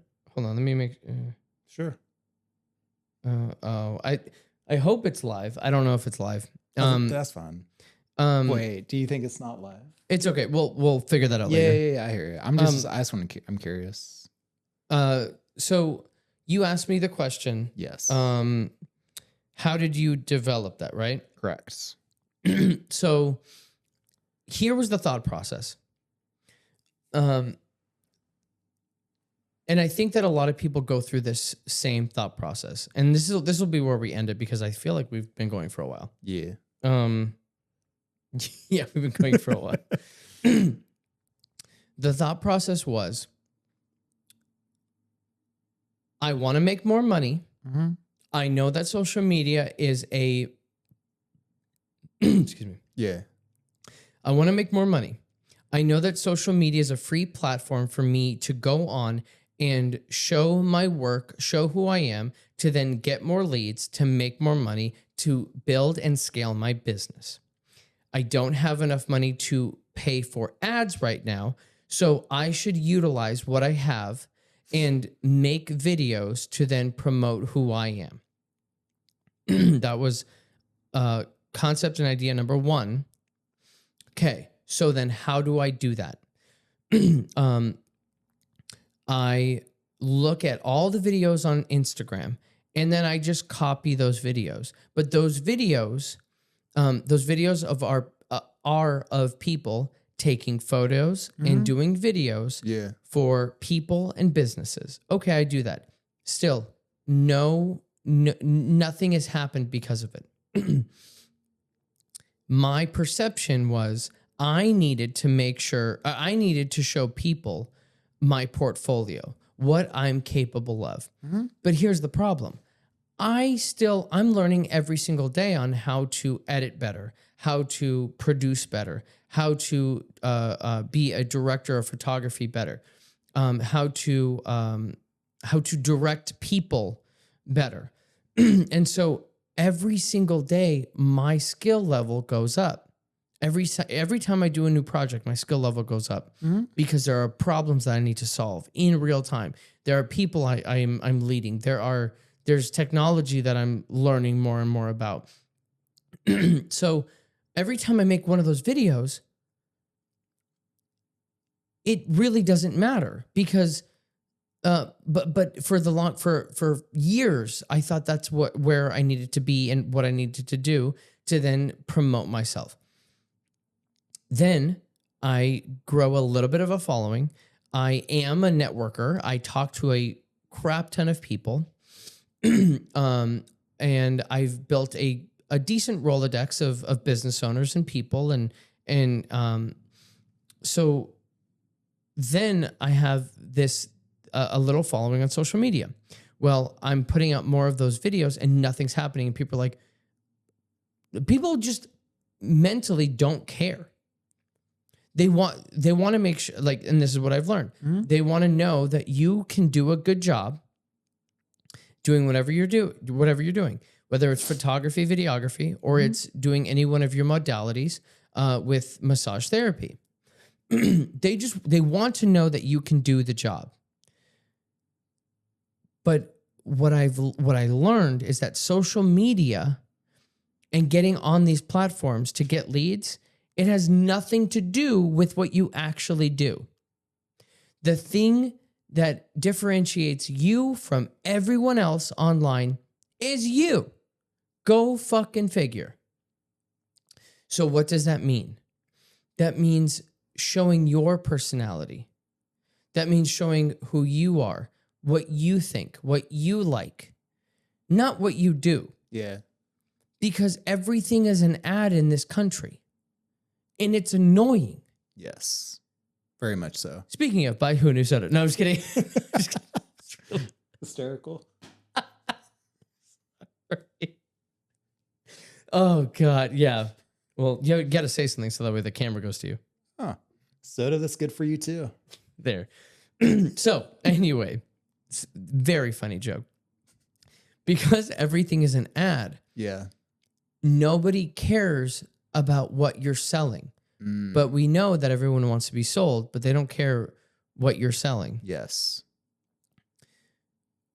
What they want to know is what makes you you. What makes you unique? What makes you laugh? What makes you cry? What makes you want to throw up your food? Like, those are the things that make you unique to this world, to this ever-growing, ever ridiculously complicated world. So then here comes the next part. Well, everybody that I already know is going to judge me. I have a little following on social media. And if I decide to do what I know I'm supposed to do, now that I know this, I know people are going to be like, Josh, what the hell are you doing? Who are you? This is not you. And they did that. And I have receipts. And it irritated the shit out of me because I'm like, no, this is me. I like snowboarding. I like eating this food. I like listening to this music over and over. I love listening to MGK Cliche over and over and over again. I like listening to the same playlist. I like listening to I like all of these things. This is me. So when I started doing this online, just 1 or 2 or 3, I got the worst backlash. So then I stopped for years, for 2.5 years, or no, even more than that.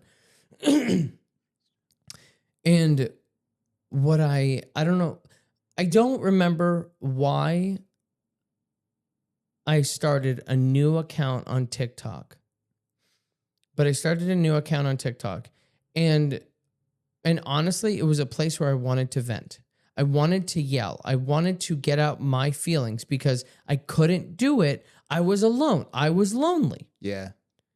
I was lonely. I was going around my house and I'm just talking to myself and my cats. So to finish this up as quickly as I can, I started a new TikTok account and I did it to start venting. And I was doing almost about 20 videos a day because I was just talking about shit that I wanted to talk about. And it had nothing to do with any of the people that I had built relationships with on Instagram or Facebook or TikTok for that matter, because I had almost 10,000 followers on that one. Yeah.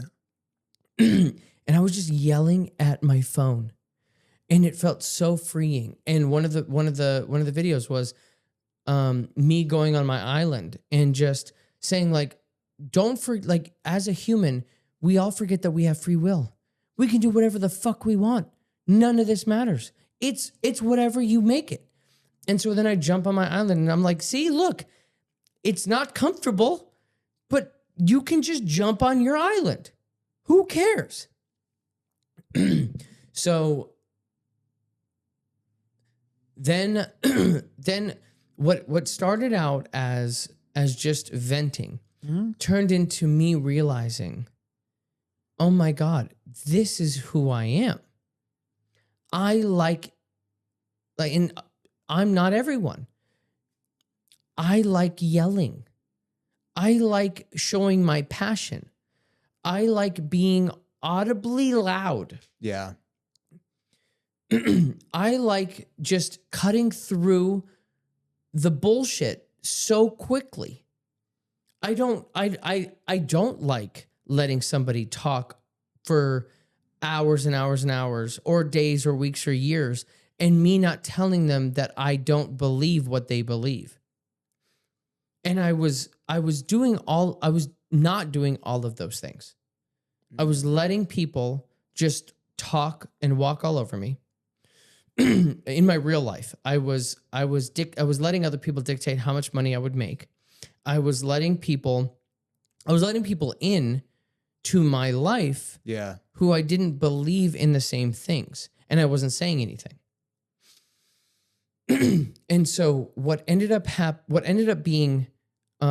starting out being just a new TikTok page where I could just rant, ended up being a place where I realized I was showing my true personality online.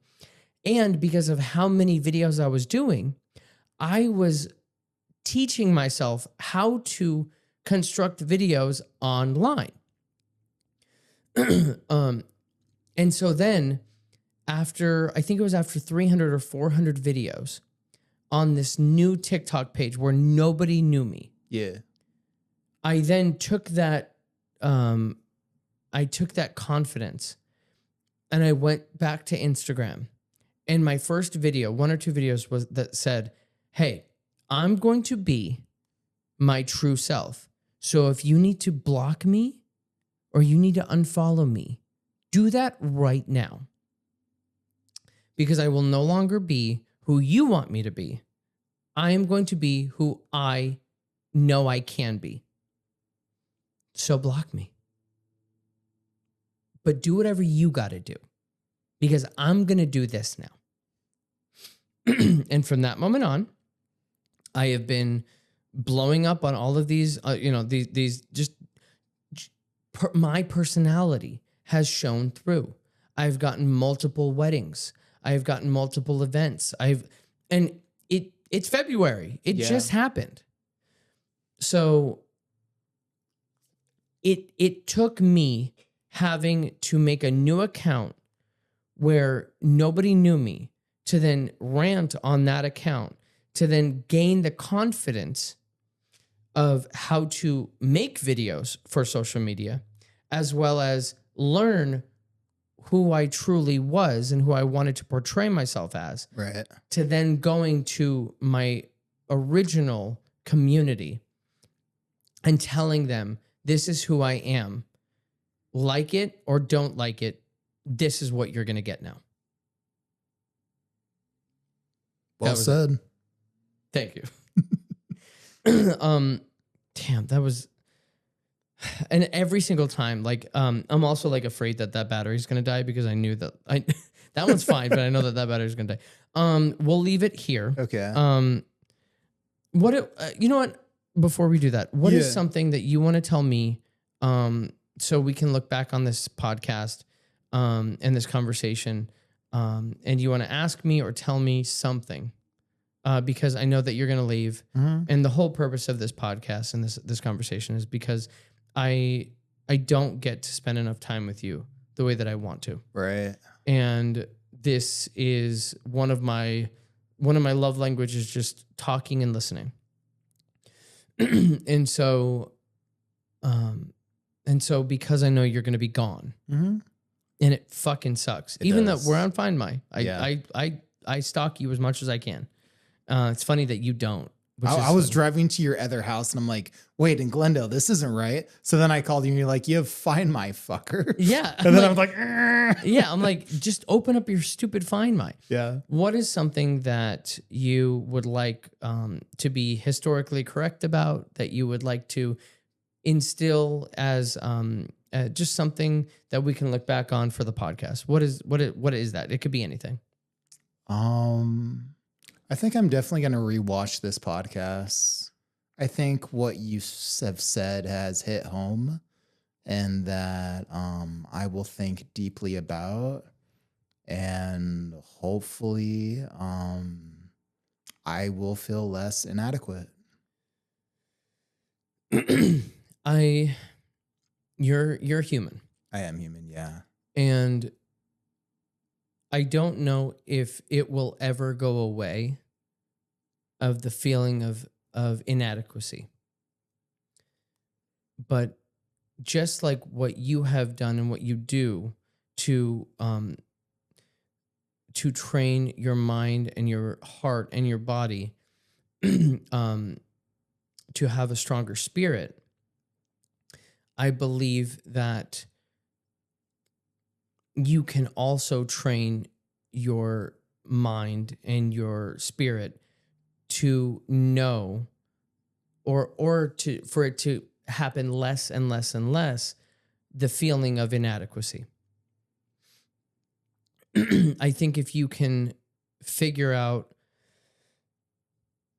the moments where you are sad, the moments where you're lonely, and the moments where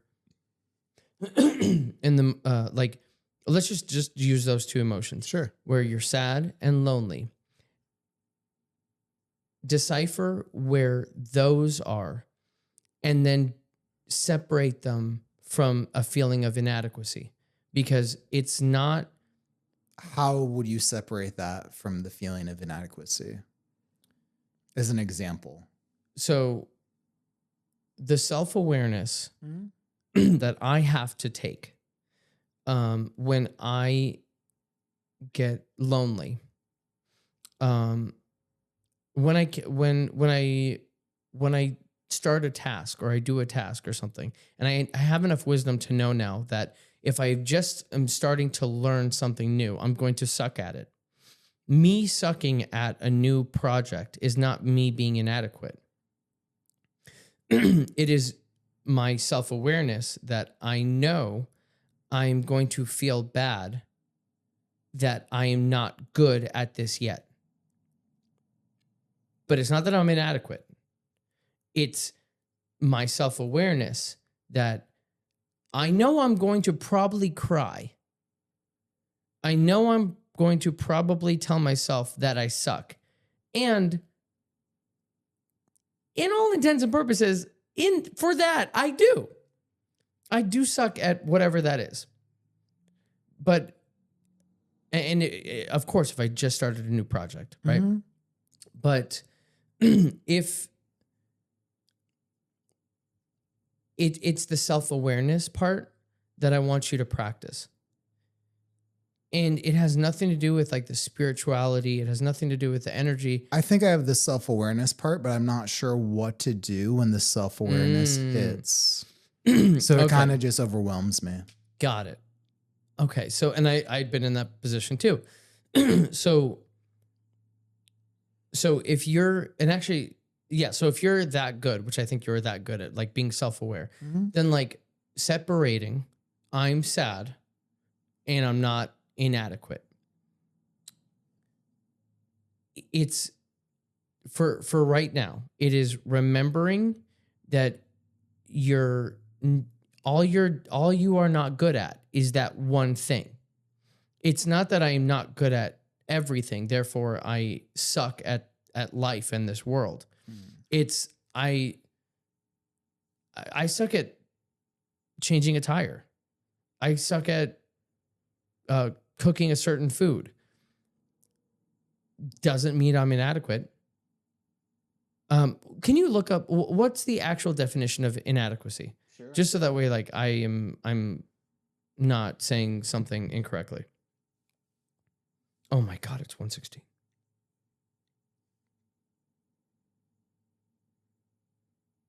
Yeah, we're doing great on time.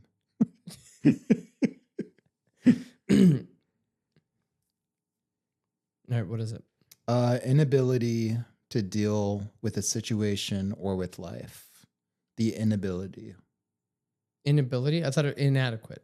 Correct. So inadequacy, so the feeling of Inadequacy.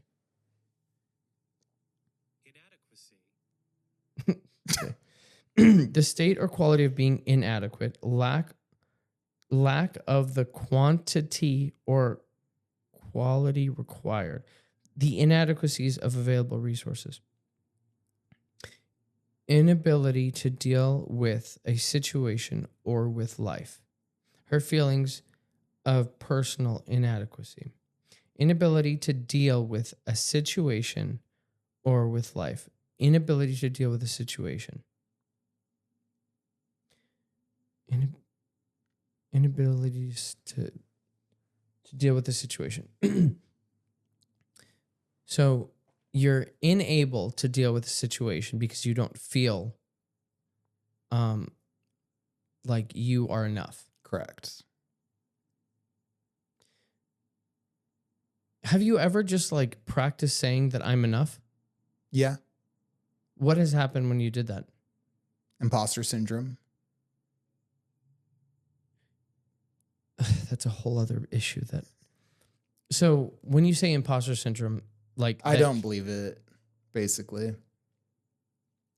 what's another thing that happens whenever you, like, what's another imposter syndrome thing for you? Like you don't believe that you deserve something. I would need an example. You feel inadequate, or you have imposter syndrome about being a chef or cooking, so you don't feel like you deserve to cook. Or if you're cooking, I just know that I'm bad at it. Okay. I think you're overthinking about everything. I think I am too. But the problem is I've been overthinking my entire life, so that's my default. So when that's your whole operating system, always, ever, it's hard to identify when you are not thinking or overthinking. I wish I had the right answer for you. I wish I did. I'm gonna ask TikTok because I'm not a therapist and I want to know what some of the things are, because honestly, TikTok, it's a much, I don't say it's a much better place to learn than ChatGPT, but like ChatGPT is just gathering intel from humans that have. So why don't I just ask humans? True. So let me just clip this part too.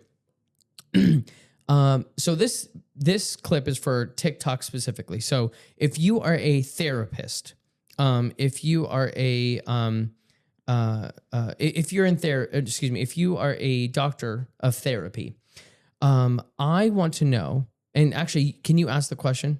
What is the question? No, so okay, here. So if you're a therapist, and this is for TikTok, if you're a therapist, I want to know, what are some remedies to overthinking whenever it comes to feeling inadequacy, that then results into the resulting feeling of imposter syndrome and feeling like you are not enough, therefore you do not deserve to be in this situation or to be there in general.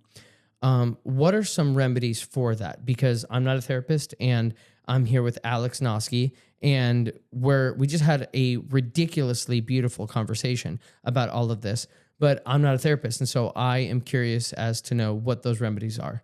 All right. And then I'll clip that. Dude, I love you. I love your family. And it feels weird that you're leaving. Yes. But it also doesn't feel weird because like I do stalk you on Find My, and and you can call me anytime. Right. Even though we don't use those amenities the way that we should. Yeah, I love you, dude. I love you too, man. Just here's to for 12 more years. 12 more years. Oh, you gotta bump it with that one. Sponsored. There we go. All right. Stupid. I love you, dude. All right. Just tell them first name, last name, how to find you.